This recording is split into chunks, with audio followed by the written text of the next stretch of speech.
While John was the first to have Grand Theft Auto and rode to school on his skateboard and Jenko jeans, Jen and I, like most children, were busy watching acclaimed cartoons like The Land Before Time, 1, 2, 3, and 4, and All Dogs Go to Heaven, 1 and 2, of course. Although the shocking truth of one of the main voices behind these movies is even more heartbreaking than the films themselves. How could one child with such fame and fortune suffer so much, with her still haunting the house in the Hollywood Hills to this day?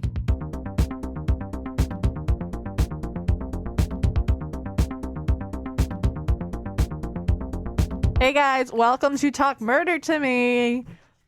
Thanks, Jen. So, and hello to our video subscribers. Hi.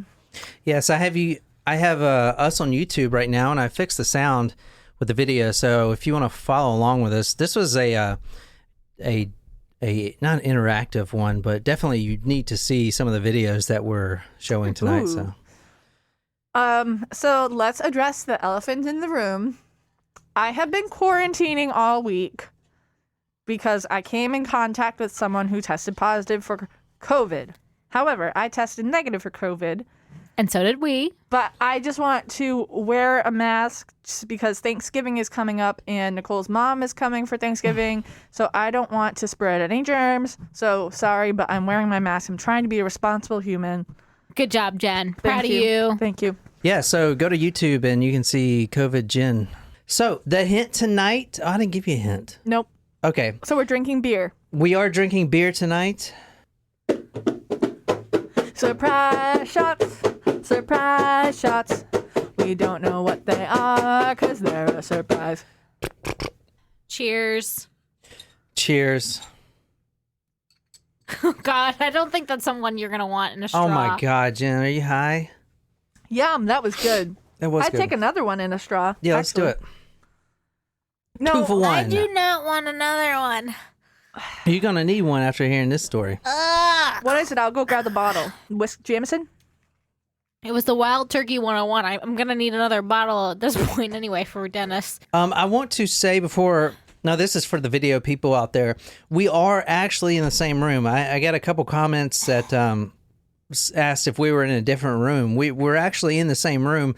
We just have 3 different cameras set up. The video is on the computer right behind me. I got the sound working right. So if you're following along with us tonight, everything's good to go. Just do And a half. I'll do a half. Go grab a shot. Go grab a drink with us, and let's have a good time. That's good.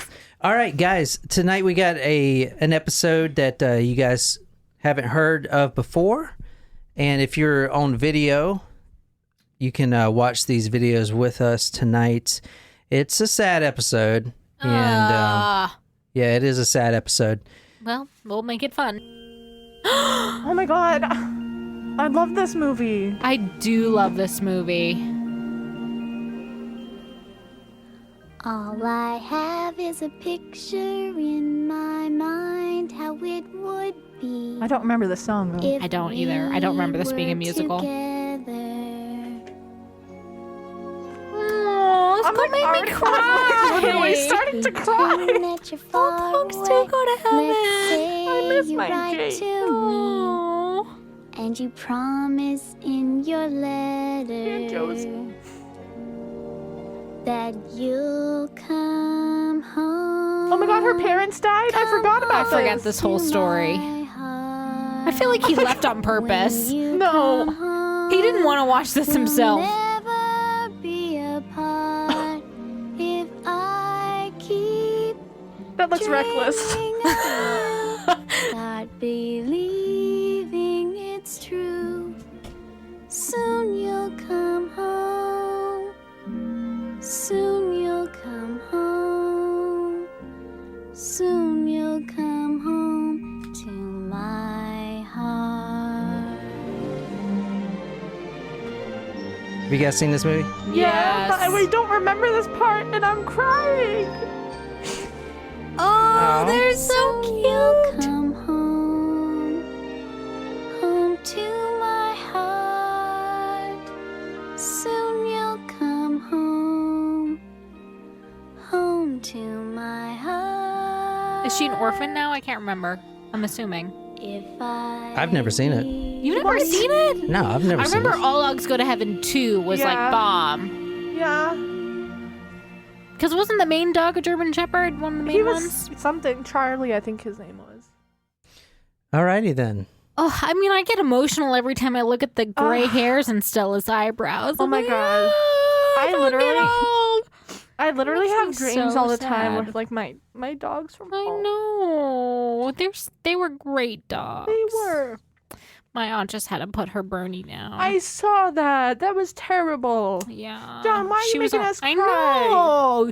Doggy death is no joke. I think that this is a parent death though. Like that's really sad too. Oh, I what? I'm sorry, I Are we didn't. talking about dogs or parents? Well, that particular song. I Well, think with she's- that, here we go. you gotta. I told gotta. you. And this, if you're already crying, you're gonna be. You might as well get a. Gross. You might as well. whiskey. Why did It's bourbon. You It's need to get a bourbon. bucket if Bourbon you're already whiskey. crying. Yeah, whiskey. Bourbon Is whiskey. Yeah. This is Yeah, I'm telling you, Burby. That's a mix between Barbie and bourbon, or a mix between Furby and bourbon. Which Furbies are the worst, but that's all I'm going to say about that. But bourbon and ginger ale is actually very, very good. This is dedicated Yeah. to all the YouTubers out there, so you know, bottoms up. Bottoms up, Jen bottoms and I up. already drank ours. I had two, and I drank mine through a straw. So that was such a sad song. Well, this is a very sad story. So, fuck. do you guys know the voice behind that? Is she the same girl that was in the Poltergeist movie? I do not think so. No. That is very specific. Well, I know that there was a child actress who who died on set. I think she was on the No. Poltergeist movie. Am I telling It the wasn't. right story? It's not the Poltergeist movie, but she was in other movies too. Is that the story we're covering? The song that you just heard was from All Dogs Go to Heaven. It was called "Soon You'll Come Home."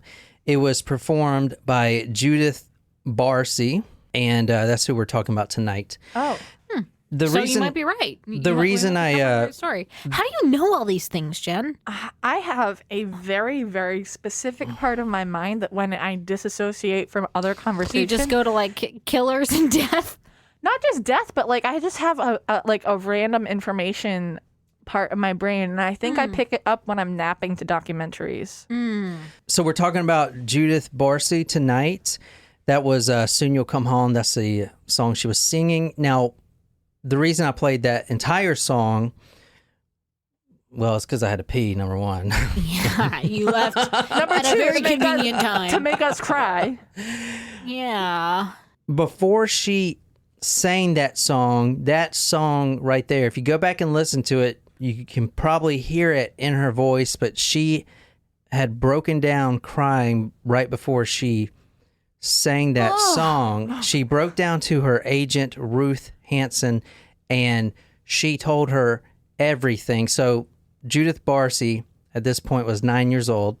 She broke down in front of her agent, told her everything, all the abuse going on in her home, Oh, dear. everything. And this story is about abuse, and it's not very good. I mean, it's a good story, but it's not. Not a it's positive. awful. Yeah. And if you want to read this is from Ruth Hansen, the agent. Then in May, Judith was scheduled to audition a song for an animated feature. That's when I realized how bad Judith was. She was crying hysterically. She couldn't talk, said her agent. Hansen had seen enough and decided to step in. Good for you, Miss Hansen. So the agent actually contacted CPS and also told the mother to go to a child psychiatry appointment. It was for both of them, the mother and the daughter. Like a family therapy or, We're or separate? Well, the mother and the daughter were both getting the same abuse. I learned a lot about abuse from this story, and it's interesting. And I'll tell you some of the stuff. For instance, a lot of times when the mother and the daughter are both getting the same abuse, they're inseparable. You'll see them together all the time. They're almost like a team, away from the abuser. And that's just one of the things. But anyway, this is where we're going to tonight. This is 22100 Michale Street, Canoga Park, California. I was gonna say California. Well, Very obviously, pretty. she's a freaking. Yeah, but I was guessing going Florida, with the picture. I was going. It kind of looks like definitely a warmer area. Yeah. Well, if you've seen this home lately, or if it's familiar to you, you may have watched Flip That Murder House. I haven't, but I wanted to watch that show. It's this was featured on that. So basically, the point of that show, and it's on something called Quibi. Is that the thing? Quibbly, yeah. or something. So anyway, I didn't actually see the show, but it's kind of interesting. They take these murder houses where people were murdered, and they don't just renovate them. They Use do it a as lot a selling point? Well, no, they do a lot with energy. So they'll open. So for this house, for example, they opened up the master bedroom and made it like a patio to bring the energy, the positive energy in. So like where the crime happened, Yeah, they, like, so try they to... it's kind of interesting because they're not just selling it and fixing it up and then selling it off the name like, oh, it's a murder house and we'll get money on it. They're actually trying to rearrange the things for Feng the shui energy it. because See? the people that contact the show are the homeowners currently, and they are living in a home that just to them is being haunted. They're hearing things. They're having nightmares. Like in this particular story, the owner was sleeping in the master bedroom where one of the murders occurred, and he was having terrible nightmares. And so if you believe in that stuff, I do. But- we all know that. I thought when you said open up the master bedroom, I thought you were going to say they opened up a portal. I thought that's the initially fuck? what I thought too. The portal? What the shit are you talking about? I don't know. To the other side. Open up a portal. Wherever Jen's mind goes, where it blacks out. I don't know. And all the demons pour in. Oh, sweet! Finally, they just opened this door for us. Don't make fun of that shit. You never know what's going to happen. Shit, that shit It ain't reminds real. me of the final scene in Fantasia, like all the spirits. I didn't like that movie. I blacked out during. What about the scene with all like the unicorns and Pegasus Didn't or like whatever? it. The only one I know about is the brooms. It's a good one too. I loved Fantasia. All I right, thought it was All of spooky. the music was great. I thought it was spooky. all right. July 27th, 1988. Now this is Monday through Wednesday. They don't actually Is know. someone carrying a body there? That's So do you remember the movie All Dogs Go to Heaven that you just Yes. watched? Yeah. That's her body. That's the 9-year-old's body. That's kind of weird that he's carrying her and she's not on a stretcher. Isn't that a little weird?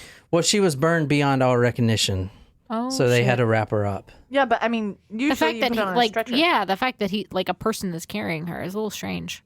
I don't know, but that is Judith Makes me Barsi wanna go hug from from Associated Is that your Press. children? And I know They it. are my children. Yeah, so this is a very, very sad story. But the reason I say Monday through Wednesday is no one actually knows when the murder took place, but this story is the father, the abusive father, kills the mother and the 10-year-old Judith Barsi. She was 10-year-old at the time, and she was very successful already as an actress. And we're gonna actually do a flashback here through this episode, and this is another reason why you should watch it on YouTube.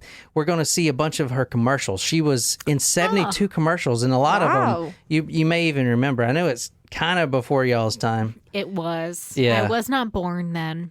What year? Yeah. 90. Oh, yes, we were not born. Yeah. Well, this is 88 when This she is died. 88. So the commercials were like in 86, Okay. like when I was that's born. when you were born. Yeah. I'm gonna be 30. You know what I found out? I That gotta one trade you in for a newer I'm gonna model. be 30 in a month. You have more than a month. Number one. Everyone Number two, out there, A month in a week. I am taking auditions for Shut a up, you. young, Shut up. 18 Shut to up, 20-ish. Shut up, you. We're going to Halls for my birthday. Oh, is that when we're going? That's what I want to go. Oh, okay. Nicole, can you please describe the photo here? The Well, best you can. someone's carrying a body in their arms, which is unusual. Still looks like it's the 1970s, even though it says 1988 in this video. They're just a whole bunch of guys with aviator glasses, and then there's some dude in the corner with the camera. Think about, you just said aviator glasses, and I thought a lot about this because the guy is wearing sunglasses. That is a 10-year-old girl that he is holding. Yeah. I would also be wearing sunglasses, not to look cool, because I would be so shocked, and I wouldn't even know this was real life. I mean, he is carrying a completely burnt body of a 10-year-old girl. You are secretly a so softie. He's not wearing aviators to look cool. These people are in complete shock right here. That's why they're not scrambling around. They're just like doing happened? Nothing because they are in total shock. Well, we don't know they're doing nothing. It's a still photo. Oh, well, you know what I'm saying. This is Canoga Park, California, 22100.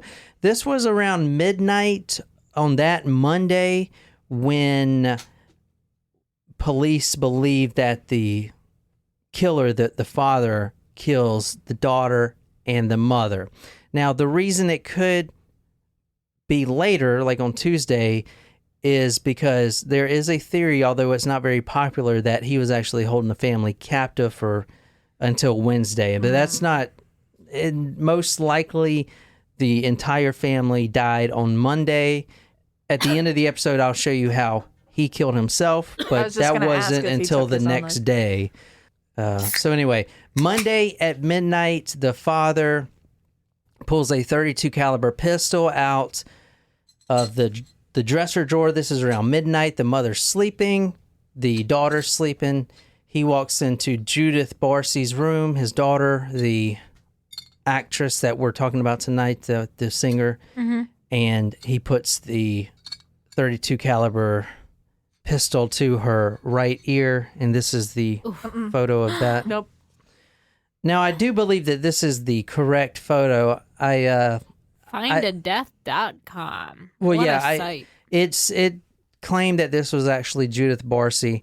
The ears are a little different, but the ears do shrink up, or the body does shrink up a little bit once. The photo I'm showing them right now, and if you got, I forgot to mention, is that picture the second picture from like a commercial or something? Yeah, commercial. Okay. I forgot to mention, go to talkmurder.com. If you're new here, especially, I put all the photos and resources and videos from tonight's episode on talkmurder.com. Just click the post there with Judith Barsi, and you can follow along with us. You can also go to YouTube and follow along with the video there. But this is, from what I found, her actual death photo. And you see the bullet is about the same size as a .38 caliber would produce. So, but it was below the right ear, .38 caliber. She was actually still awake. Honestly, I thought a lot about this. Oh no! And she was awake. Well, the abuse in the home was ongoing for several, I would say 2 years at least, the heavy abuse. But was it her biological father? Yeah, biological father. Huh. She was awake during this. They found out, the medical examiner, I guess the eyes were open. But she didn't, this is really sad, she didn't try to escape. It's like she knew that this was finally coming, and she knew that this was going to happen, and she just laid there. And as you'll see as we talk more about the abuse, it's almost like this is obviously the next step. And this is my dad doing this, my father. He puts the .38 caliber pistol right to her below her right ear, and he pulls the trigger.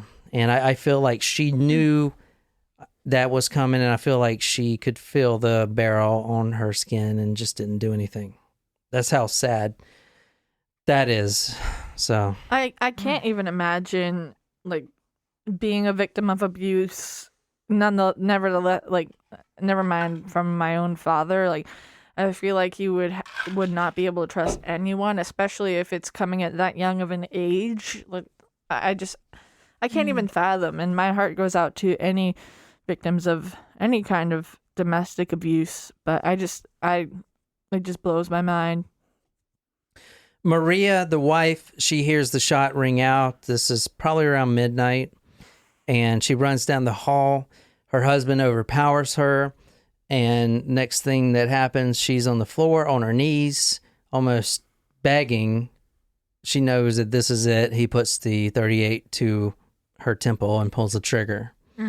And she already knew that the daughter was dead because, and they knew that he had killed the daughter first because she was in her bed, and then the wife was in the hall. So obviously she ran out to see what was going on. So it was point blank to her head as well. Both her body and Judith Barsi's body was burned beyond all recognition the day following. So very sad story here.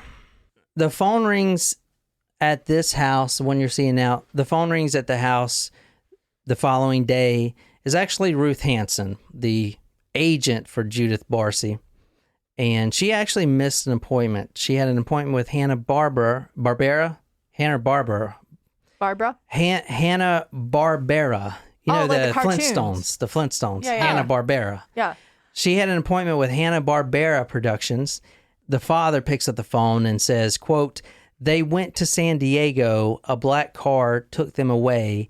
I'm just here to get my things and say goodbye to my little girl," end quote. Immediately, the agent knew something was really wrong because she'd never misses appointment, especially with Hanna-Barbera. That's a huge company. She never misses an audition like that. So immediately she contacts the police and they get the ball rolling.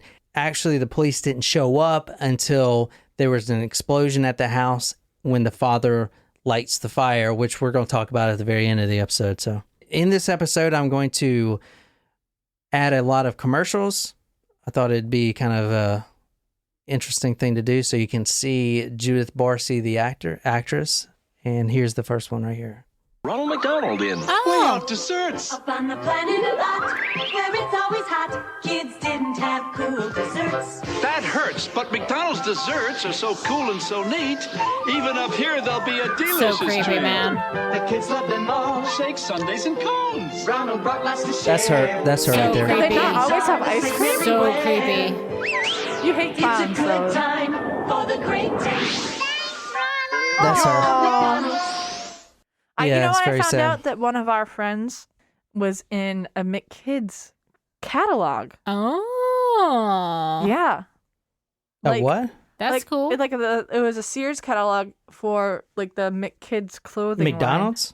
McDonald's kids? Yes. Oh, okay. You know, did I ever tell you guys how I was supposed to be in the Toys R Us commercial when I was a child? Yeah, but apparently I convinced my mom to not let me do it. That's what she said. What? Because I didn't want to be There's a child a part model. of the story that is not true there. That's the story that I was told, is that I didn't want to model, so my mom said I didn't have to model. Which, I mean, considering how my father made me play soccer for 2 years, I feel like that's not true. But apparently, I was supposed to be in the Toys R Us kids commercial. A Toys R Us kid. I don't want to grow up. I'm a Toys R Us kid. Then my sister did do some child modeling. I don't know if I did before, but I also remember, like, you know how you have those really weird memories of like childhood, like really not weird, vivid, but like, Yes. like, Yeah. just There's random. some very random things that I remember One of them Yeah. was me being from like 4 years old. yeah, Yes. one Yeah. of those was me being. I remember my brother fell off a truck. Go ahead. What? It was like the funniest I thing ever. died. How old were My you? brother fell off a truck. My grandpa, I'm sorry, I didn't mean to interrupt. Go It's ahead fine. and I'll No, tell mine. No, go ahead. Yeah, you need to clearly finish that story. We were riding in the back of my pawpaw's truck, and we were out in the country in a dirt road, and my pawpaw hit a bump in the back of the truck, and tailgate was open. My brother goes rolling out, and I just Was it like a little hay barrel? yeah, he rolled like a tumbleweed. Tumbleweed. Yeah, he just rolls, and I start beating on the window, and I'm like, Paw, stop the truck. Stop the truck, Paw. Matt done fell out the truck, Paw. And then I remember my Paw like pulls over. He's like, oh, you okay? Come on, get back in. Like, just nonchalantly. Got some more dirt in it. You My heard? brother's like all screwed up. Scuffed up. I feel like all of your funny stories involve your brother getting hurt or doing something. I don't know if you'll remember that, but that was the funniest thing I've ever seen. He rolled. It was like How a tumbler. old were you when that happened? I was like, I don't know, like 5. So he was like 7? He's only 2 years older? Maybe I was like 4. I mean, it was really young.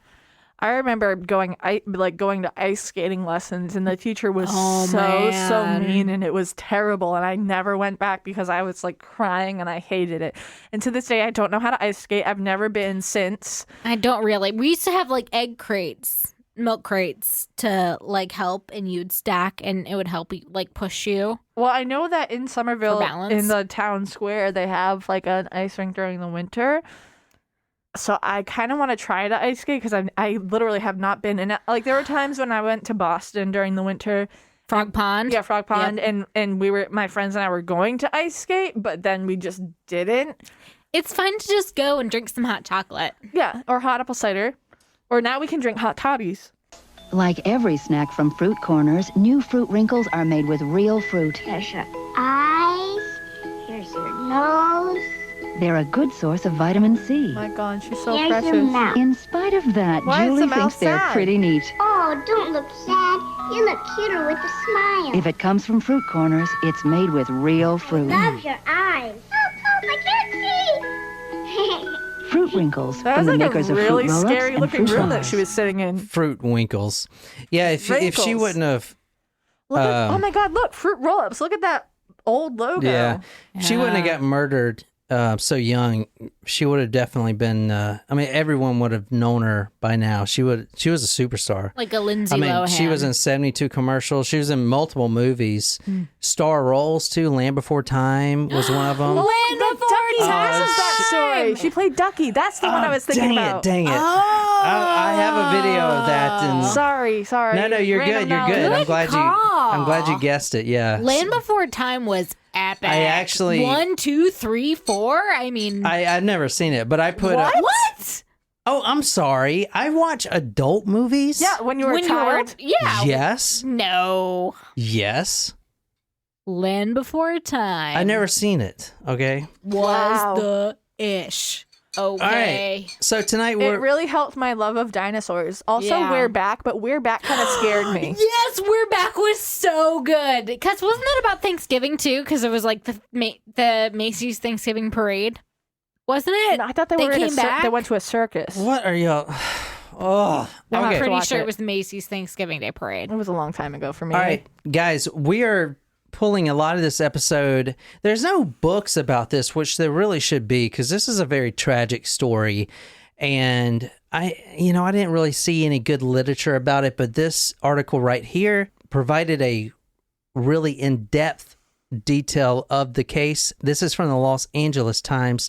The title is A Script of Fear, Repeated Threats by Father of Child Actress Carried to Tragic End by John Johnson and Gabe Fuentes. And this is posted on August 7th, 1988. So I just put that in there because this is what we're going to be using primarily for the story. It was really well written. And that's interesting. And I guess I'll be able to understand more at the end of the story. So I don't know if a dialogue about this right now would be appropriate. But if there are multiple threats, like it seems like the mom had the resources, but maybe she was too afraid to speak out about the threats. No. The court wanted to uncover all the files of this, because if there was a child protective services case, this is it. And the mother did all the right things. She filed for a divorce. She got an apartment. She was doing all the right things. And Child Protective Services, a lot of people say they failed, but there is actually a quote from one of the agents involved in the Child Protective Services on this case that said, and I'll show you this exactly, but it said something like, can we force her, the mother, to leave the house and live in the apartment? They knew that the abuse was going on. They wanted to force the mother to leave, but a lot of these abuse cases, the mother doesn't want to leave right away. I mean, because it's the person you love. You fell in love with this person. He abuses you. It's the same thing. You know what I'm saying? Anyone that's abused out there, you just can't leave. I mean, a lot of people says, well, why don't she just leave him if he's hitting the shit out of her? Why It's does an she? emotional and a It's time not. investment. It's not that easy, people, to do that. You know what I'm saying? And there's a lot involved. So Well, same thing with emotional abuse too. It doesn't necessarily have to be physical. exactly. So the mother was in the process of doing the right things for the child and everything. But can you read this, Nicole? This is from the Los Angeles Times right here. When Judith Barsi prepared to leave Los Angeles for the Bahamas to film Jaws the Revenge last year, her father pulled a knife and bade her goodbye. If you decide not to come back, I will cut your throat, he said, What? according to a Oh my relative. gosh. This is all the stuff that Judith told her agent. You know, when she spilled everything. That's why I played that song at the beginning, because she spilled her guts. She told everything. She broke down crying, everything, the entire abuse relationship before she sang that song. So the next time you watch Land Before Time, I believe that was is that the first one, Land Before Time? I'm not sure. What? There were That 4 movie. There's movies. 4 of them. Yeah, before you watch that scene, the next time your kids are watching that, try to hear it in her Oh, you're voice. talking about the All Dogs Go to Heaven song. Oh, excuse me, yeah. All Dogs Go to Heaven. Yes, that was the beginning of the first movie. The first movie, before your kids watch that, try to hear that sorrow and that defeat in Well, her voice. It was very convincing. It made me cry. If you go Like, back and listen literally. to it now, I guarantee you can hear it. It's very, and she's a 10-year-old child. It makes her sound a lot older than she is, because she sounds more grown up, because she's dealing. I mean, look what she's dealing with. Yeah, life experiences. Yeah, so let's talk Michelle. about the father first. The father, Joseph Barsi, J-O with the tilde above the O, Z-S-E-F, Barsi. They called him Arizona Joe. He was a plumber.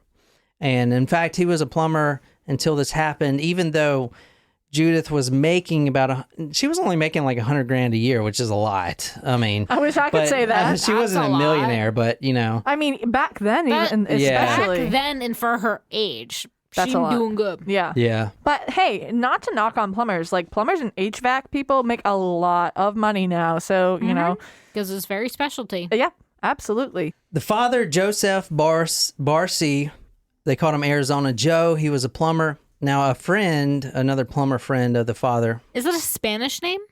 Barsi? No, it's not, but not Spanish. That was a good guess. Portuguese? But no, think more European.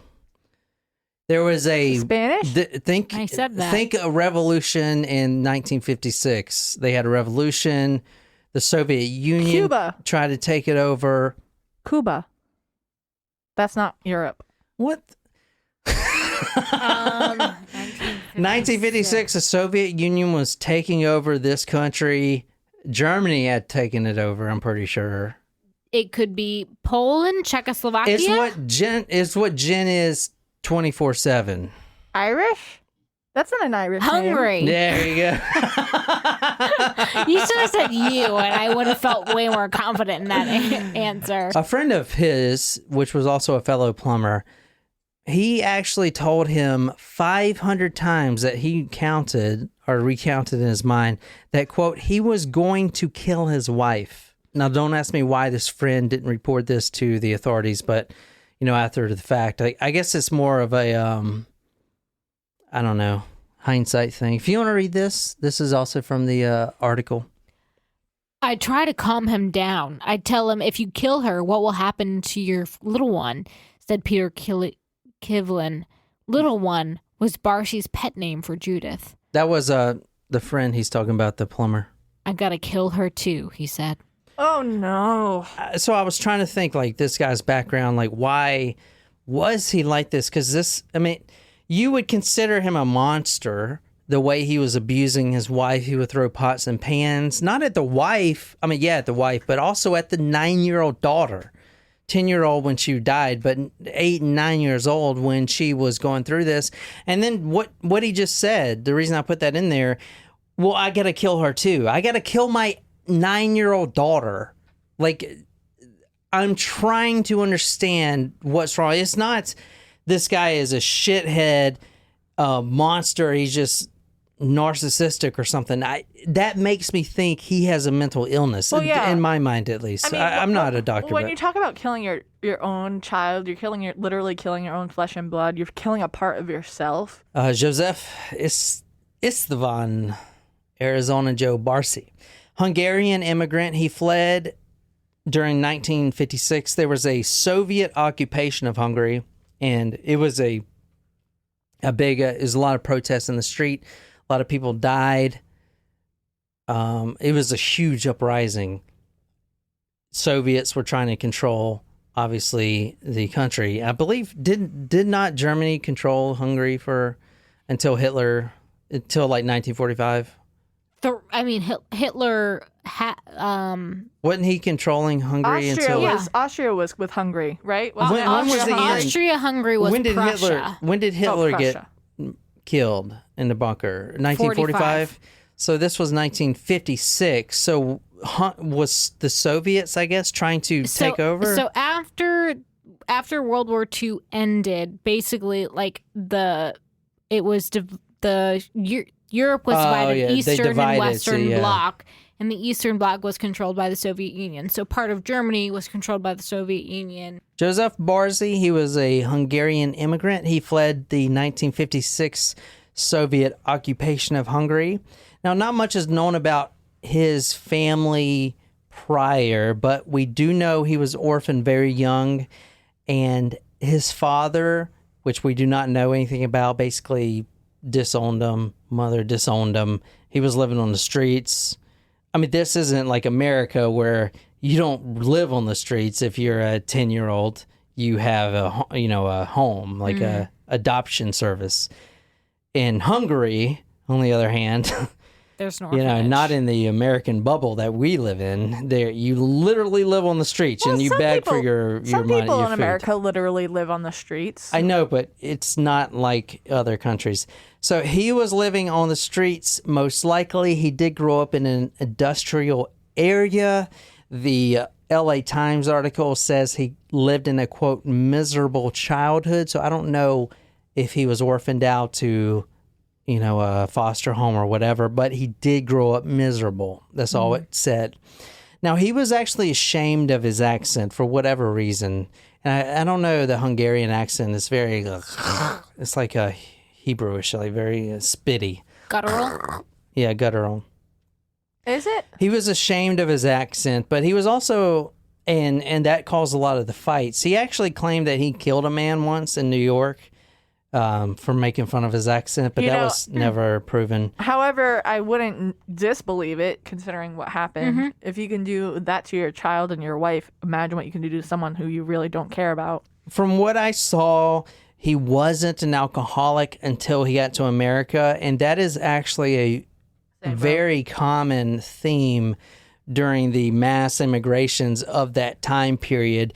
A lot of the Irish came over, a lot of the Hungarians or whatever came over to America during that time period, and they can't speak the language, they can't get jobs, but they can go to the local bar, there were a lot of these speakeasies and not speakeasies, but there were a lot of these bars. There were a lot of these bars set up just for the immigrants. There were like Hungarian type bars and stuff. You know what I'm saying? Because there's so many immigrants, so they did get addicted to alcohol. It's like the American thing.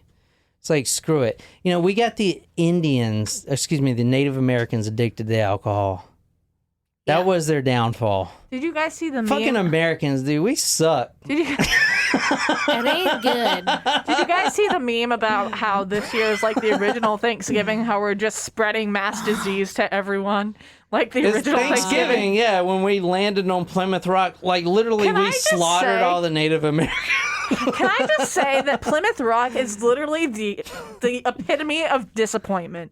You build up you've seen Plymouth Rock. I have seen Plymouth Rock. You build it up to be this huge, marking point, and you Didn't they have a boat there, though, that was supposed to be like a remake of the Mayflower? The Mayflower 2. Yeah. Yes. Okay. The Mayflower 2, it's That's still like docked what in you Plymouth. go for. And for Plymouth Rock, and you build it up, you think it's this massive, giant boulder that has like this marking on it. It's like, this is Plymouth Rock. No. It is a rock that has a wall built around it. What do you think? It's a fucking rock. It's like the It's Grand nothing Canyon. special. I want to see the Grand Canyon. The Grand Canyon It's is a something. motherfucking hole in the goddamn earth. No, the Grand Canyon is cool. I've flown over the Grand What Canyon. the fuck is literally a hole? So let me just explain to you. Let me just explain to you the difference between the Plymouth Rock and the Grand Canyon. Now, the Grand Canyon is like this size, let's say, this size of this cup, right? Plymouth Rock would be like this, like the top of a beer bottle. It is that. tiny. Jen, and I it's get built it, but the around- Grand Canyon is literally a fucking hole. You It's gotta keep majestic. going, It's otherwise majestic. I have to take a pee break. Go ahead. Arizona Joe was a family man. He was a devoted family man. I know it sounds kind of crazy, but he told his brother-in-law, quotes, "If the family is gone, then life is not worth living," which actually came to fruition.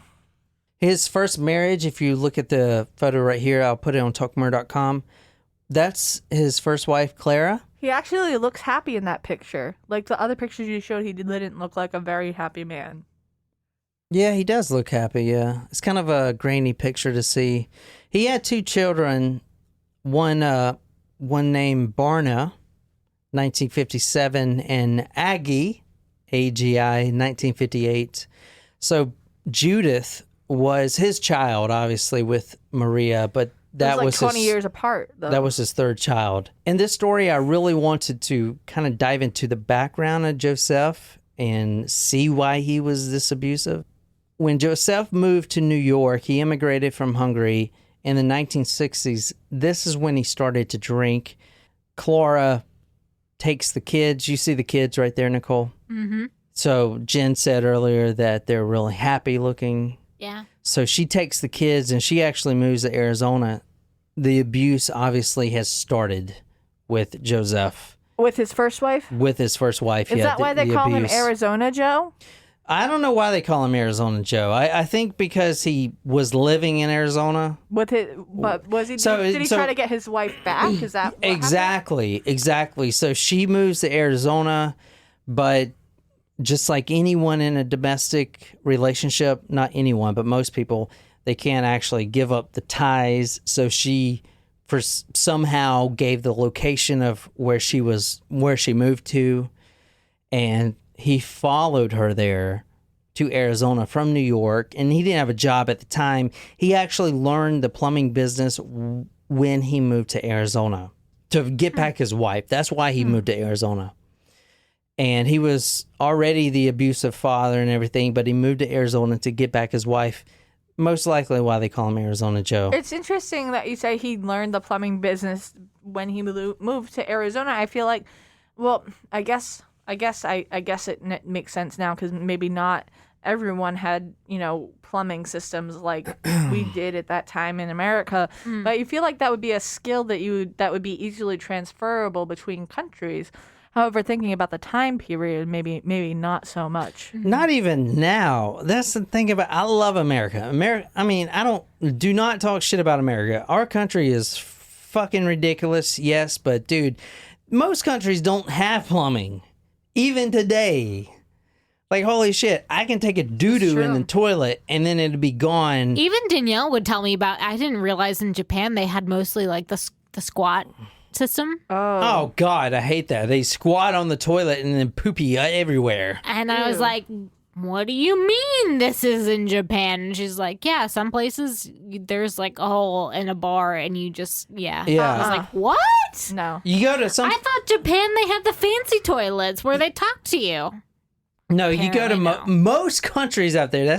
I love America because of this. Because of the plumbing? No, because we're such in our own bubbles. But most countries, even today, you want a poopy? Here's a bucket. And then after you're done, you light it on fire to get the poopy smell away. That is... You don't light the poop on fire, you light a match. No. You light the poopy on fire.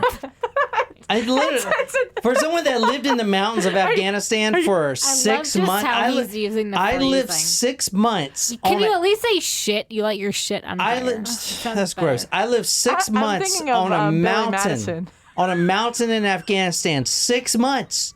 You I light got your pictures shit to on prove fire? it. 6 months. Anyway, I digress. The father, Joe, follows the family out there, He stops drinking. He changes his life. This happens for about a year. And then the wife brings him back in.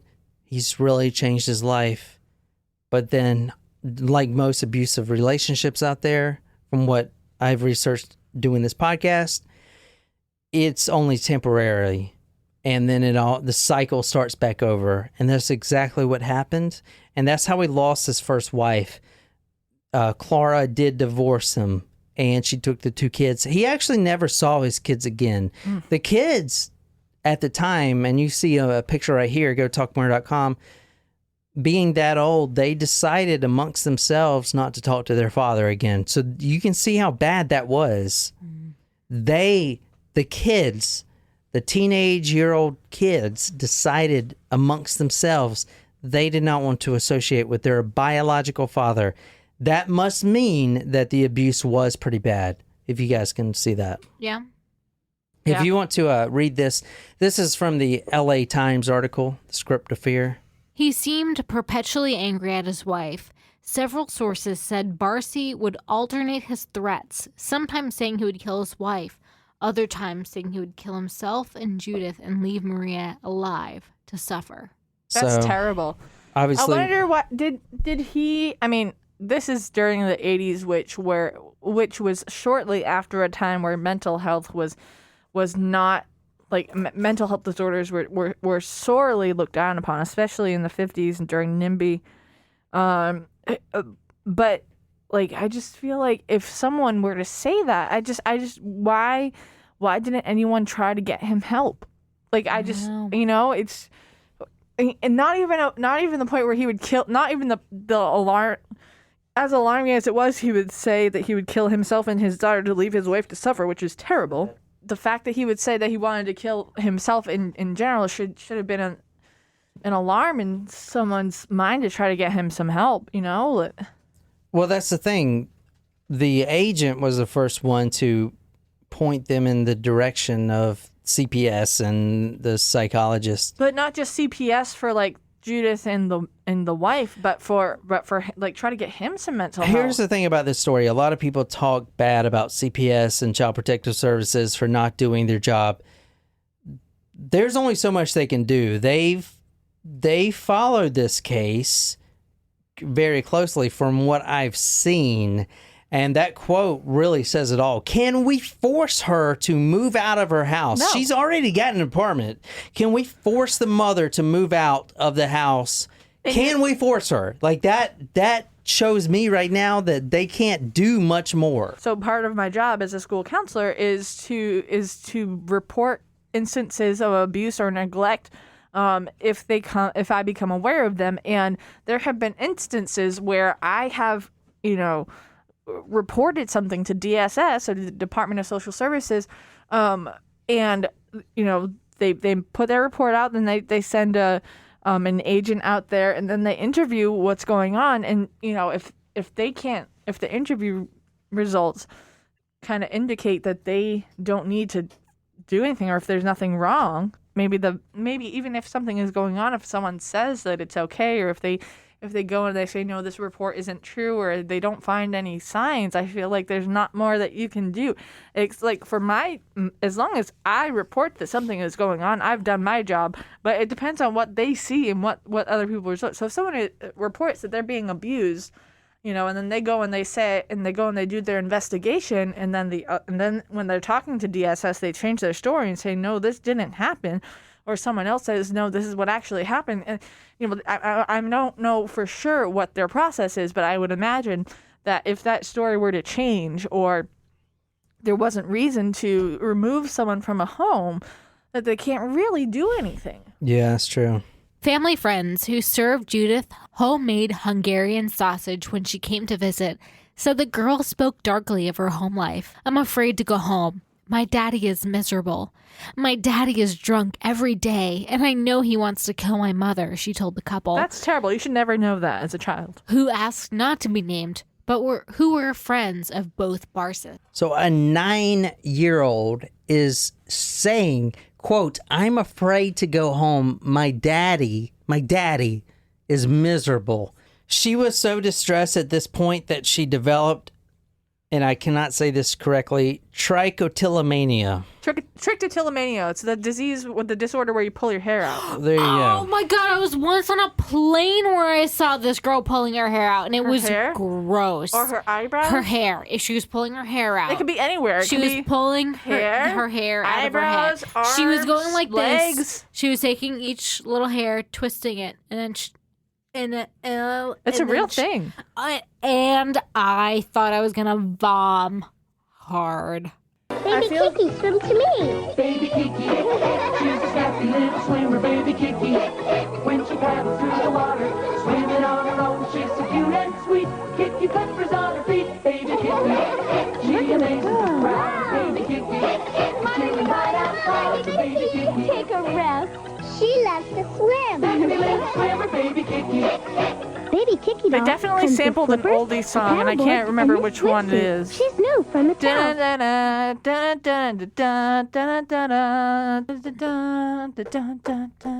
I can't think of the name, but they definitely It sampled was the a song. valiant effort. Thank you. So let's talk about the mother right quick. This is Maria Verovats. That's how you say her name. I actually looked it up here. Verovats. I do remember in my tour when I was in Budapest that they claimed that they have the most beautiful people in the world, and Marilyn Monroe was Hungarian. Really? And like You they mean Norma named Jean? a bunch of other people who were like beautiful people who were of Hungarian descent. They got great skin. So this is Maria Verovats. That's exactly how you say her name. I looked it up. It's Pretty Woman. That's the song. Sorry, go ahead. She's actually from a rural university town. She also fled Soviet Hungary in 1956, but not with Joe. They actually meet in a coffee shop, not a coffee shop, a bar, kind of like a Wild Wings setup. In a bar like that, a waitress. She's a waitress. Like Buffalo Wild Wings? Yeah, exactly. They meet, and he That actually would be amazing also. So he's a plumber at the time, and he's working for himself. He's paying with $100 bills, trying to be flashy, trying to be showy. I'm my own man. Am I kind the of only thing. person that like saves those bills and tries not to spend them if I have them because it's like cool? I have a $100 bill or 50. I never get those bills, so Oh, well, you just get the wrinkled up $2 bills Hey, those are still worth money. that are thrown those at you. are worth money, and I do have some. They're thrown at you. I used to. I have one saved somewhere. Ayo! I wish people would throw money at me. Yeah. They throw money at me, I'm sure you would Good be able for to. you. but I do some very dirty things. You could go to that strip I'm club in sure. Elmdale. So Maria meets Joe in 1976. They're in LA at a bar that she's waitressing at, and he would pay with $100 bills, kind of the $100 bills. he would be showy about it. Not that he was rich, but I mean he was his own plumber. I'm Like a rich, bitch. I'm Rick James, bitch. He was his own plumber. He had his own company sort of thing. So he wasn't rich, but he did every That's like- once in a while get $100 bills. So he would That's pay. like a Portuguese bankroll. They actually married in 1977 and got pregnant with Judith right after that. I feel like it's how did Judith get into acting? Like, were her parents forcing her into it? No. That's a really good question you ask. If you want to read this, and I'll get to that in a second, is what I'm trying to say, but that's a really good question. Dark and husky Joe Barsi would sit at the bar, head down over his drinks, Like this. for which he paid with $100 bills. Maria was impressed, seeing a brooding man dubbed Arizona Joe because he had once lived there, someone who could give her security. See, all of that sounds like a red flag to me, but Arizona Joe. brooding, someone who's brooding, who's sitting over his drinks, like that Yeah, but sounds he's like he has. mysterious. He's It's not mystery. enigmatic. It sounds like depression to me. all right. Let's get really depressed. I'm already depressed. Ever since Mom and Dad found out that Donald Duck is 100% pure orange juice, they've been acting kind of funny. I mean, I know it tastes good, but really. Honest, a giant green gorilla drink it all up. Oh, please. We don't know what to do with them anymore. Oh, well. Maybe it's just a phase. Donald Duck, the 100% pure orange juice in the new juice block. Easy to store and open. Microwavable. Why do I remember that? Do you really? That's the Donald Duck orange juice. That's actually her first commercial that she was in. You know what? I don't care what anyone says. Nothing compares to freshly squeezed orange juice. Tropicana ain't got nothing on that fresh stuff. Well, Tropicana is freshly squeezed, isn't it? I'm talking about like comes like out right of the orange into your glass orange juice. I'm so confused. Like, you want to use an entire orange, so you have to use like 3 oranges per glass of freshly squeezed orange. That seems like a waste to me. Why? You're literally just squeezing the shit out of this fruit. And it's only giving you like an inch of juice. Okay, but if you use Tropicana, you also get added sugar and water.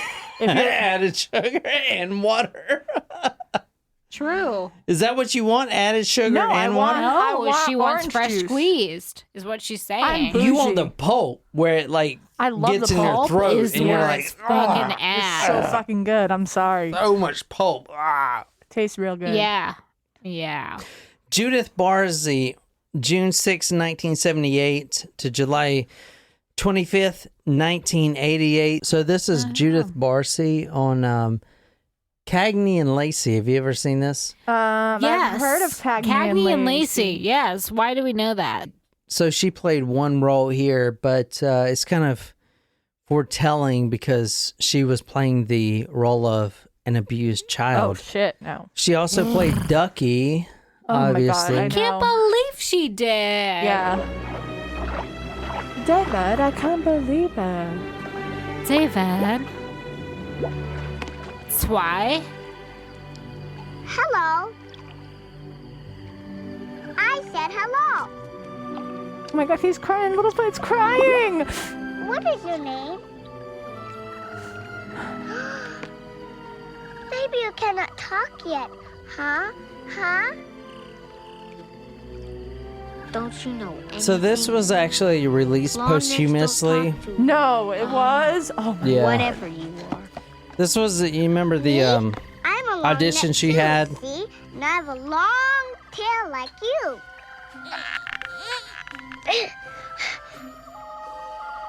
All right. I am not a long neck. I'm a big mouth. But I am all alone. I am. I lost my family in the big earth shake. You want to go with me? Yeah. Oh. Aw. Oh, yes. I do. Oh my God, I love Life of Time. Every time I remember that this happened, like, I get really upset. Poor Judith. Ducky. I can't believe she was Ducky. Yeah, she was. All dogs go to heaven. It just Rip my heart out. You know, I'm honestly, scared. you know what it is. You know why we're feeling this way is because it personalizes it for us. Yes. Like we knew her. We knew Ducky. We knew all dogs go to heaven. So she touched so many lives.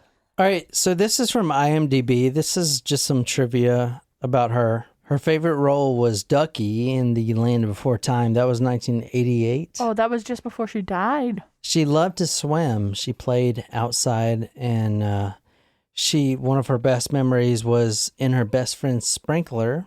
She spoke fluent Hungarian. I mean, a 10-year-old. She's in America. She spoke fluent Hungarian. Well, both of her parents were Hungarian. Well, I know, but she had 5 cats.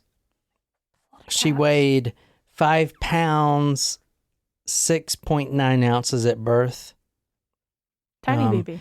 Her Tiny first baby. television appearance was Fatal Vision, which is kind of also foreboding because Fatal Vision is a true crime story, which I've been wanting to cover. It's a Green Beret that was also a doctor that kills his wife and his daughters. Oh.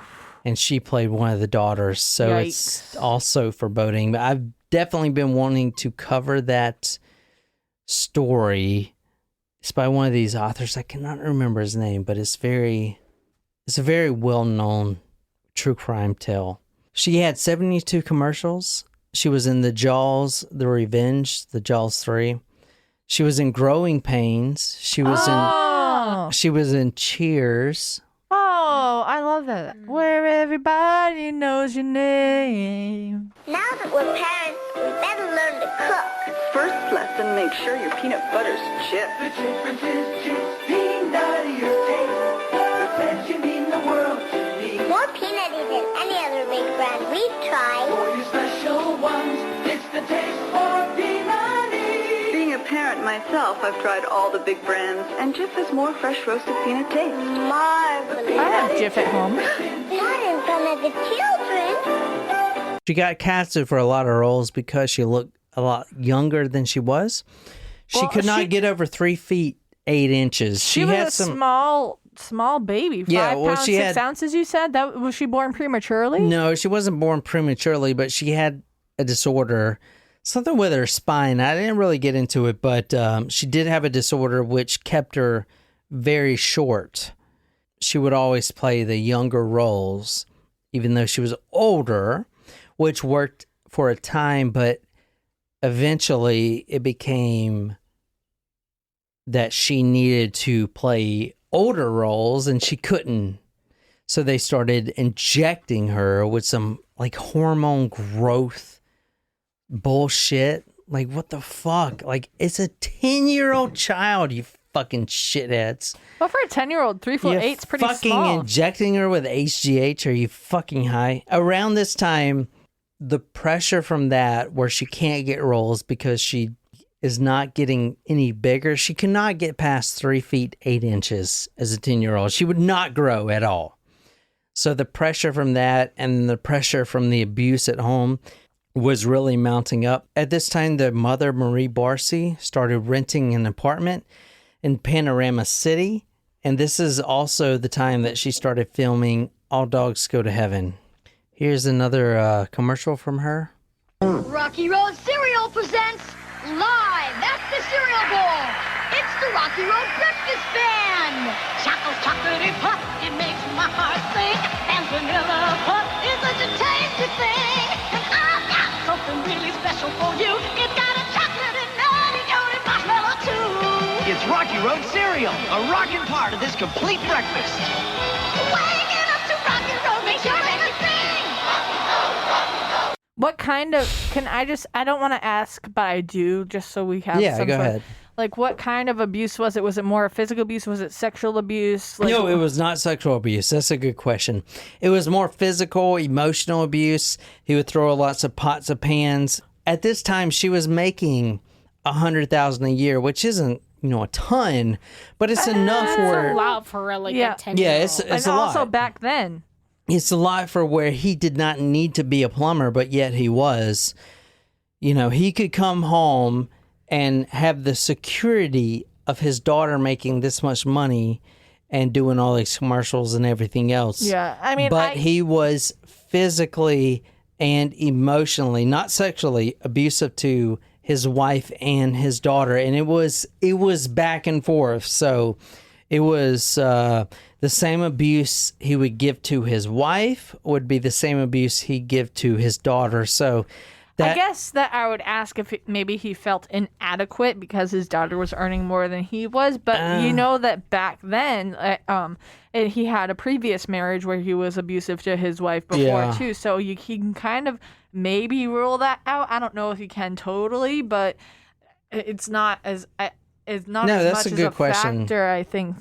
That's a great question. No, it's a really great question. And when I was thinking about this, that's why I went down the road of mental illness, because it was something from his childhood, or it was something he was born with that transferred over. Because, like you said, even his first wife, that the daughter wasn't famous, the sons wasn't famous. He was doing the same thing. Mm-hmm. So you at the beginning of the story said that he there was an explosion at the house and he also killed himself. So can you kind of go into that, like, and what happened there? On 8:30 a.m., July 27th, a neighbor, Eunice Daly, she heard an explosion. She was actually tending her garden. she heard this explosion. The explosion is the gasoline. He is dousing the daughter, which is in her bed, and the wife, which is in the hall, with gasoline. To be honest, through my experience, I believe this was a mental illness case, and he abused the family through there, and the family stuck together, the mom and the daughter, and I believe they basically put up with it, and they connected together. And I believe at the end, which is always the end at these cases, he snapped one night, and I believe he killed him. He shot her in the head, shot the daughter in the head, shot the mother in the head, and then for probably a day felt immense guilt, felt that he had nothing else to do but to kill himself. So he lit the daughter and the mother on fire, and then he killed himself in the basement, and then he was found. And that is... Did he shoot himself, or did he die in the explosion? No, he did shoot himself. So on 8:30 a.m., July 27th, the neighbor Eunice Daly heard an explosion.